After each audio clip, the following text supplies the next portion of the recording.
Mga kapuso, dumot ginatudlo nga rason sa pagpatay sa punong barangay sang Hinat-an, San Joaquin. Suspect, positibo nga gina-identify sang saksi. Si Julius Bilacaol nakatuto.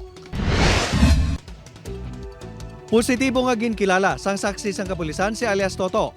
Ginabulubanta nga pangidaron sang 40 anyos. Nga mo ang ginatudlo nga nagpatay kay punong barangay Richard Sapalo sang Hinat-an, San Joaquin, Iloilo sang Pebrero 26.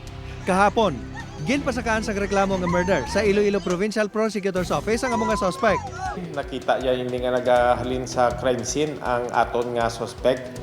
Kilala ya personal kag may bitbit nga armas. Wala pa matumod kung ano nga pusil ang gingamit sang suspect sa pagpatay sa punong barangay. Dumot ang ginapatihan nga rason sa pagpatay sini sa biktima. Mayo sa nagligad nga tuig, gintudlo ang suspect nga nagkawat sang baka sang isa ka residente sang barangay. Si punong barangay sa Palo ang nag-issue sa Certificate of Ownership sa tagiya sang baka nga nangin palaagyan para mapasakaan sang kaso sa korte ang suspect. Inang ginapatihan, gintunaan sang iya agrabyo sa biktima. Ongoing na ang trial, so meaning na ano na siya, na arrest. Gagawa ang information natin nila, doon naka-on bail siya. Ang suspect amo man ang ginadudahan nga nagpamahog sa punong barangay pinaagi sa radio communication sa pagbulag sang tuig 2025. Magluwas sa pagpangawat.